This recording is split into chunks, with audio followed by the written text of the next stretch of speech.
If you're looking for design ideas and embellishing tips, then stay tuned because I've got lots coming in this video.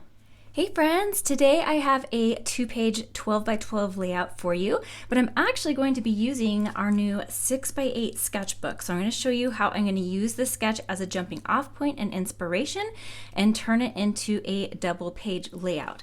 So I'm going to be documenting these photos of my husband and I. This was his birthday 4 years ago, I think. He wanted to go snowboarding for his birthday, so we got childcare and just the two of us went up, and I wanted to kind of tell a story. So we were at the bottom of the mountain going up the chairlift. This is on the chairlift again, and then the views at the top of the mountain were so pretty. So I am going to be using I had these two ideas as my background paper in mind. I'm leaning toward this one. This is from the mix-in sheet, and it's got little polka dots. And the great thing about the mix-ins is that they work with the current paper packs. They're in the same catalog as two of the paper packs, and so they're designed to be able to pull into the paper packs and basically stretch them. What I liked about this one is that it's got little tiny polka dots that kind of resemble snowfall. I was going to put them on just a white background because I'm going to have a lot of embellishing and stuff going on, but I had another idea after looking through the sketches to add some snowbanks at the bottom, so I'm going to talk about that. The other thing I liked about this is the zip strip. So I like the zip strip. I'm going to cut it off and use it as bands going across my layout. I also liked this zip strip from the Evergreen collection. I'm not sure if I'm going to use that. It's got the French vanilla background instead of white daisy, but I've been known to mix those before. I did on my last layout. So I'm thinking what I'll do, let me actually show you on this one because the photos are there, is I'll probably make a mat and gut this out, and I showed how to do that in my last video also, and gut that out. So I have this border going all the way around, and then have a strip going across the top and the bottom. I might make a couple strips down here. So imagine it kind of looking like that. Now the reason I'm not sure I like this one is because it's a light background against a light background. I might want something a little heavier here. I might bring in some of the patterned paper from the Evergreen collection. This is a little bit darker, and I like having something heavier on the bottom to ground it, but I'm also going to have snowbanks that are going to come up further. So my idea for that came from this 6 by 8 sketchbook. Now this is part of a collaboration with the creative design team. We are all showing our ideas using sketches from our new sketchbook. A lot of the girls are showing their ideas for using this for their days of December, documenting December daily type albums. And I have used several of these sketches already in my album, but today I wanted to show how to stretch it to 12 by 12. So I was inspired by this one here, and I'm not taking it literally though, because I was inspired by these 3 strips here to create 3 snowbanks. So I'll be tearing my paper. So basically I took a 12 by 12 sheet of white paper and I cut it in half. So we have 2 6-inch strips. So then that allows me 2 inches for each piece, and I'll just tear 2 inches and 2 inches, and it's easier to eyeball it and tear it at with a smaller piece, and then just tuck them into each other and do a little bit of treatment to make those kind of sparkle and shine, because you know me, I gotta have my sparkle and shine. So I've got one side, and my photos are different sizes. These are not quite 4 by 6, but I have my 2 photos stacked on this side, and I might put my title over on the side. We'll see. I think that's where it's going to fit. I might not tilt it sideways. I might just have it like that, and I'll show you my idea for the title. But now for this page, I'm going to use the background structure. So I'm going to still have these 3 lines and carry those snowbanks across, but instead of having the photos like this, and the embellishments. So pay attention to the embellishments too. We've got a cluster here, a cluster here. We need kind of our visual triangle. So if I turn over to this one over here, we do still have some strips. Now I'm not going to have them be cut off. I'm just going to carry them across. But see how the embellishment cluster is here? So that gives us embellishment, embellishment, embellishment. And we have this little nook right here. Again, my photos are not exactly the same, but we do have some stacked. and this one just kind of comes out, which gives us that nice little nook for the embellishments. So while I'm not taking this literally, and I may change some of the placements of the embellishment clusters, it gives me a really good starting off point and some good ideas, like this little tab right here. I love that. And then this one has a little tab up here, may or may not use it, might move it. Sometimes I forget to incorporate these little tag shapes, so I think I will do that. So there's also this volume 1 that we did last year. It says 2022. It's still perfectly usable. There are some prompts for pictures to take for December, and then more 6x8 layouts. There are 46 sketches in each of these books. Now I did have this bound at Staples, so it just comes as a digital download. If you choose to have it printed elsewhere, you can do that. This cost me about $28 US to do this, and I like doing this with the December daily books. But with the other sketchbook that we did, the 8.5 by 11, and then there's going to be a 12 by 12 coming out, I printed it at home, 3-hole punched it, and put it into a binder. So that is a less expensive option too. I have a slew of other stamps and dies that I've pulled. I have so many winter and outdoor and all that kind of stuff stamps. So I'll talk about these as we go. I have another stack probably about this tall too. So we'll see what makes it, but let's just go ahead and play and see how this idea unfolds. Okay, so I've got my background cut. I have some strips laid out. I haven't committed yet. I would cut them off about 1/2 inch so that they just go to the edge of the white paper. And I have a couple of different orientations. I've got this one with the gray on the bottom, this one with it in the middle. I think I want it in the middle. I like that skinnier strip in the middle. And what I did to cut that, because it is hard to cut a 1/2 inch strip in length, is I just lined it up and taped it down onto my my paper trimmer on the top and bottom, and then cut down. And you can just cut through this masking tape super easily, and that allowed me to cut that. So I think I do actually like this in between. Now I was toying with using this Gnomes for Winter paper too. It's got a lot of really fun wintry patterns, but then also a lot of patterns that don't have to be for winter. I really like this snowflake paper, but it was just too dark, and this is the patterns are a little more whimsical. It's got kind of that like watercolory look, and it was a little more whimsical than what I wanted to go with. So I did try this, just wanted to show you, but decided not to use it. So I did do 3 little strips up here and just 2 down here, since we'll have the snowbanks. So let's see how those snowbanks turn out. I'm just going to kind of eyeball about 2 inches, but I want a little bit of movement, a little bit of waves in my tears also. So you know what, the nice thing is that if I mess up and I don't like how I tear it, it's just white cardstock and I can redo it. But I think it'll be okay. I really want like a very organic, natural look. And then some of these I can kind of flip around. This middle one I can decide if I want it to be flipped around, which one I want to be the top. And then also depending on how I tear the other page. Now there is a side to it. So this one you can kind of see the tear more, the white core. Of course it's white anyway, so it doesn't matter about the white core, but you can see the tear more here. So I think this is a little too moundy. I just want kind of rolling hills. So we'll fix that. And I'll be doing a little bit of treatment on it too, so it'll kind of tame those ends. So now this one we can do like this or like this. I think I like this side better.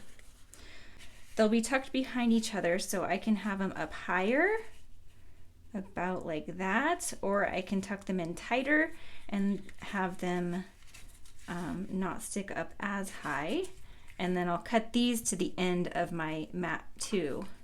And then still have these at the bottom. So let's see how that looks. I may even switch this out for silver glitter paper. We'll see. I could even have the photo kind of tuck in if I want. That might be kind of fun to have it tuck into one of the layers. All right, so I'm gonna do the same thing over here. And then I thought just for fun, I would pull in the silver glitter paper. I really like that. But then I thought, you know what about the Mocha glitter paper?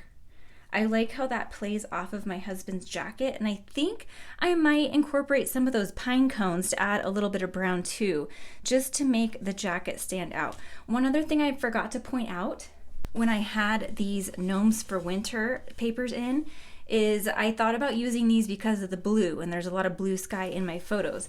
But what I decided is that when I don't have blue in my paper, I think it really helps to make these photos pop even more because they have the blue. Every single one has blue except for this one. But I'm gonna mat them, they'll pop even more, but I think that that blue really stands out off of the paper without blue in it. So don't feel like you always have to match your photos exactly. Make sure that you're, using some of the colors from them, like I'm drawing out the greens and the browns mostly, a little white, but let the photos stand on their own and let them pop. Okay, I'm gonna do an inking treatment on my snow, and do you guys see how this is kind of curled up and there's a little bit of a shadow? I did a little bit of inking on there, so I'm going to show you exactly how I did that. All right, so I pulled this is the third one out, the third piece. I did the practice run on 2 just to make sure I liked what I had in my head before I started recording. So this is the top, and I'm going to use a little bit of water from a water brush to wet the edge to make it easier to curl, and then we're going to go over it with the ink. And I chose linen because it's a very, very light gray. I also tried mink and it was darker than I wanted. And then I was toying with using mist in case I wanted to introduce a little bit of blue, but since the mink was too dark, then I knew the mist would be too dark. And as I hold it up, I really don't think I still don't want to introduce blue. So we're going to go with the very, very light linen.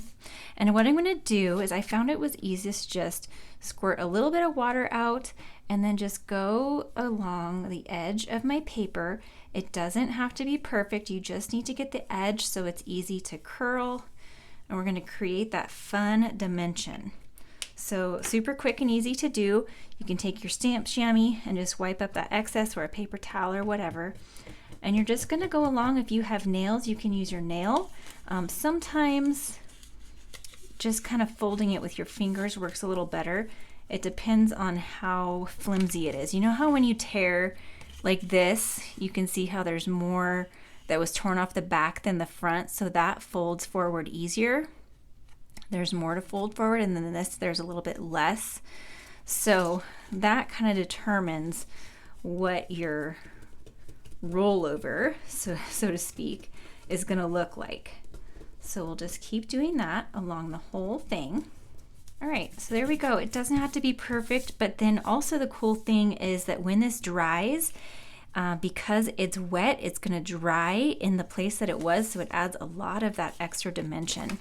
So I'm going to grab my linen ink and just very lightly, you can use as much or as little as you want, but I just want to create a little shadow so that this just kind of pops off of the one that it's on top of. I really like how that looks. Now, since it does add a little dimension, it's going to affect the photos. So let's see, these are the ones that go on the bottom. And so there's going to be a little bit of dimension under here.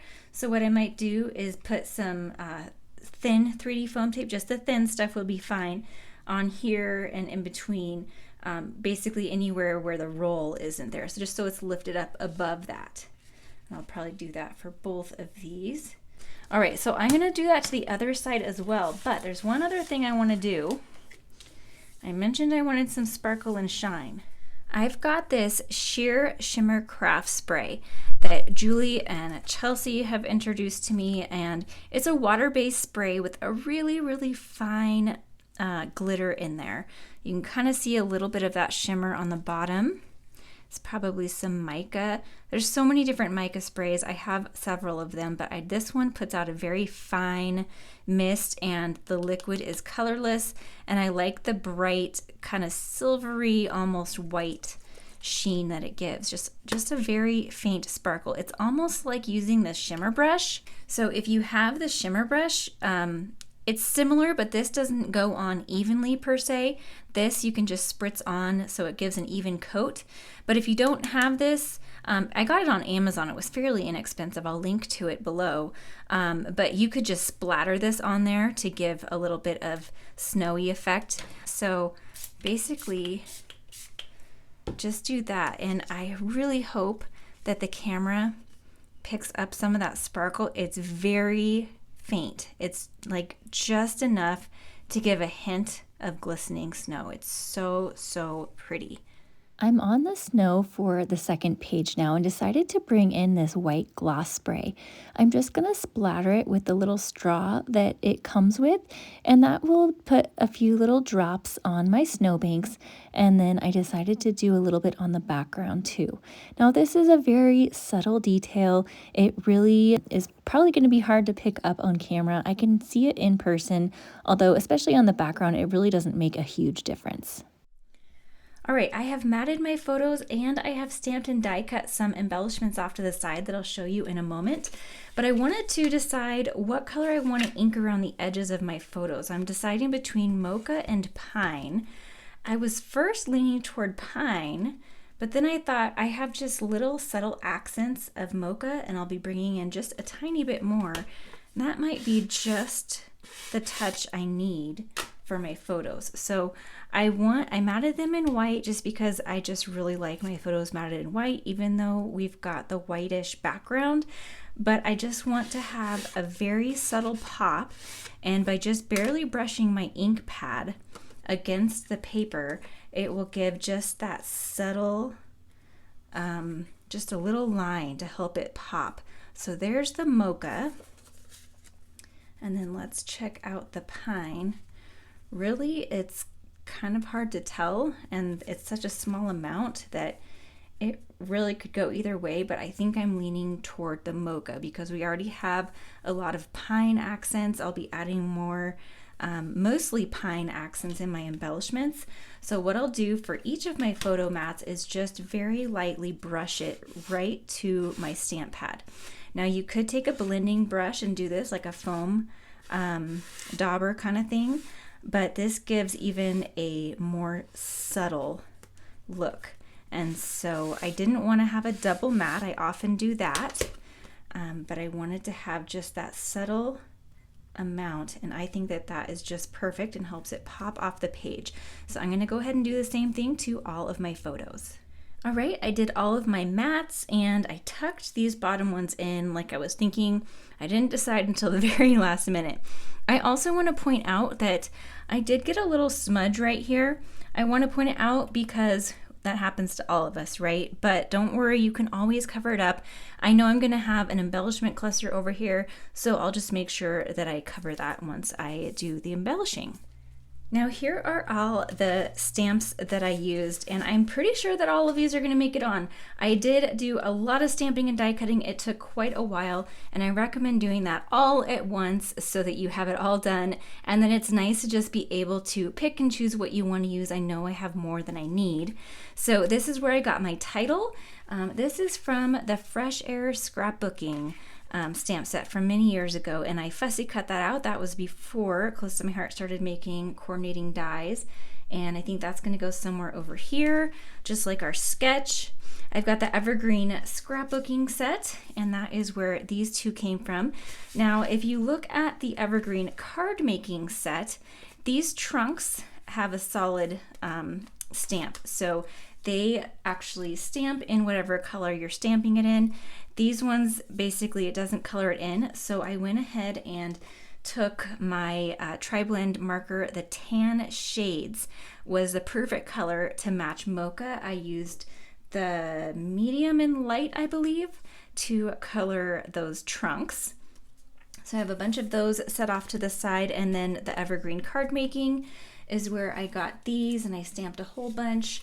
Again, I used a bunch of scrap pieces of White Daisy that I had. So this one, I was able to fit like most of it. So I put them in my MISTI because I was doing a whole bunch of stamping. I put them in my MISTI so I could mount my blocks and do a whole bunch of pieces at once. And since I was using scraps, this one didn't quite fit all the way. So I put it on there so that at least the tops would fit. And I figured I could just kind of tuck this into something, and it's okay if you don't have the whole thing. So if you're working with scraps, don't worry if you need to cut off the bottom sometimes. So I cut out a whole bunch of these. And then I decided on white glitter paper to cut out some of the snowflakes. I was considering silver again, but since we went with the Mocha here instead of silver, I thought white would be a nice addition to add a little bit of sparkle and shine, but without detracting too much. So kind of just like blend in to the background. I cut a bunch of sprigs. Actually, I had a whole bunch of these sprigs left over from some cards that I made. I did a YouTube short showing some cards that I made with these sprigs. And then I cut some more of these pine cones.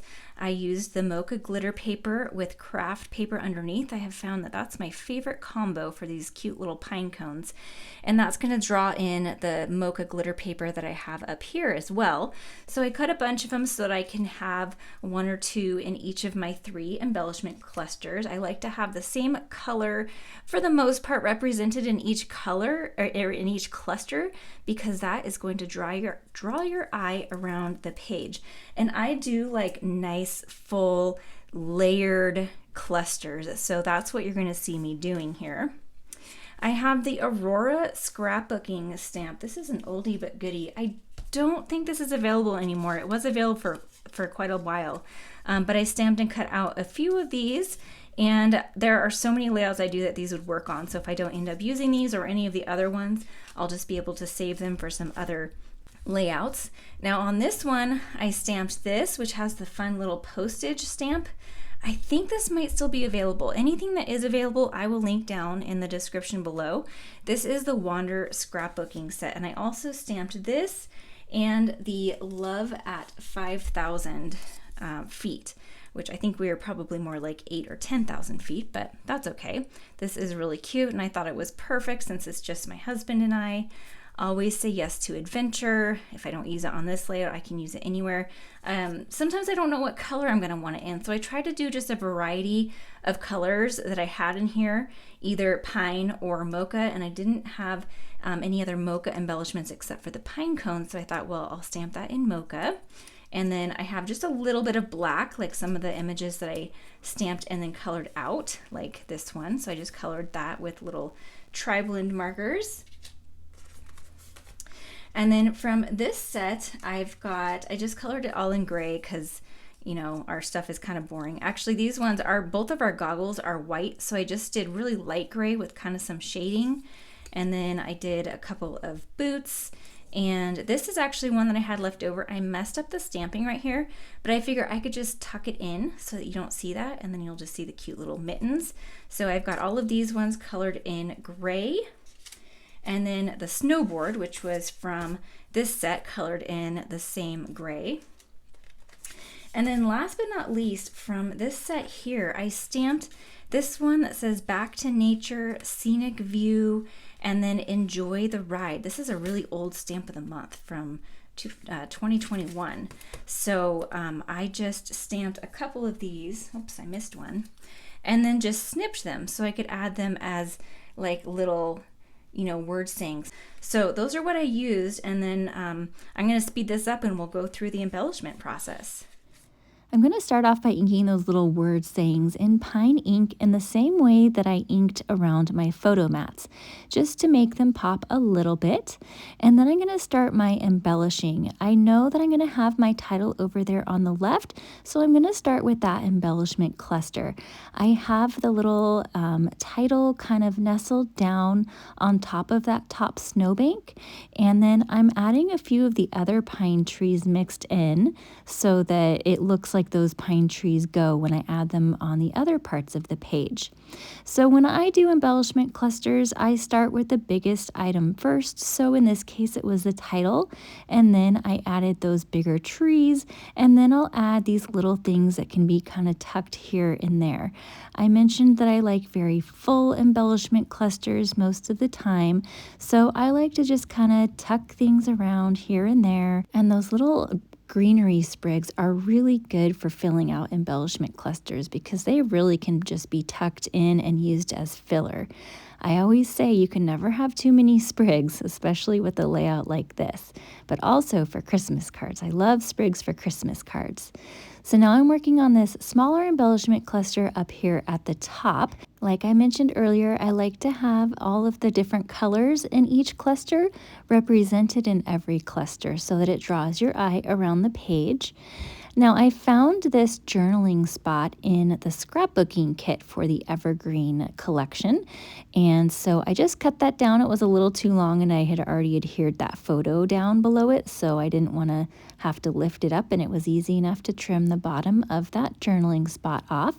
And I'm going to add some embellishments to, first of all, cover that little splotch that I had accidentally added over there, and second of all, I cut that journaling spot a little shorter than I should have, so I covered up that gap between the photo and the journaling spot.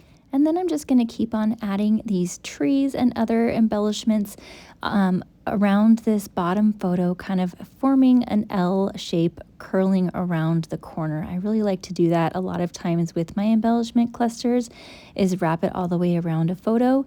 And then in this case, that snowboard is kind of sticking up to and adding some height to this cluster.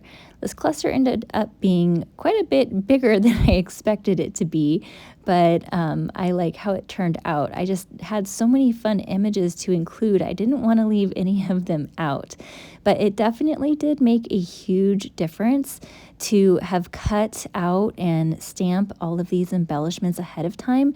It was quite time consuming, but doing it all ahead of time really made a big difference in the end, so I could just pull what I wanted as I was going and didn't have to stop to stamp and die cut things out. I really like having the 3 word stickers and that bottom one, even though it isn't technically in a cluster. I like how it draws your eye down to the bottom left of the page because there isn't a lot of embellishing down on the bottom since we have all of our layers of snow down there. I decided that the spot on the journaling tag is perfect for another little sentiment, so I found this sentiment that says "to another year of adventure" on the Wander card making stamp set, which is still available, and I thought that was just the perfect little sub-sentiment to add since this was for my husband's birthday. And then last but not least, I'm adding some little snowflake acrylic shapes that are from that Gnomes for Winter special. Just a few of the little smaller ones, and they were the perfect little accent. Before we look at the close-ups, let's compare our sketch. So this is the one I used for the left side. We have our title over here, and then our 2 embellishment clusters, and the 3 strips that I used as my snowbanks. So even though I stretched it, I used a lot of the same elements. And then this is just one side. I knew I needed another embellishment cluster to create that visual triangle that helps draw your eye across the page. So I turned to this layout right here. So we've got our embellishment cluster here, which I just filled out and made bigger, but we do have our 2 photos that are stacked, and this even has a tag here, which could kind of be this 3rd photo that I have. And we just drew those same banks all the way across. So if you need design ideas or placement for your embellishment clusters, turn to a sketch, even if it's a different size. If you flip through some sketches, you might find some inspiration, even if you don't follow it exactly. Now, if you do like to follow sketches exactly, Close to My Heart has some 12 by 12 sketchbooks, the Make It From Your Heart books. I'll link those down below, as well as the sketchbooks that the creative design team offers in the 6 by 8 size and the 8.5 by 11 size. And we do have a 12 by 12 one coming out probably in February, so stay tuned for that. All right, let's look at these close-ups here. I will have close-up pictures of all of this over on Instagram and Facebook. So if you're not following me already, I have all of those social media links down in the description below, as well as links to all of the products that I used. And I really hope that some of this shimmer is picking up with my light. I'm trying to shine it in the light, so I hope that it's picking up. It really does look like glistening snow. And then we have some shimmer here in our pine cones and in our white glitter snowflakes up there. Now be sure to check out the rest of the creative design team's projects. They have been sharing some amazing projects inspired by this same sketchbook. You can find those on the playlist on the right and one of my videos using the same collection on the left. Thanks for watching.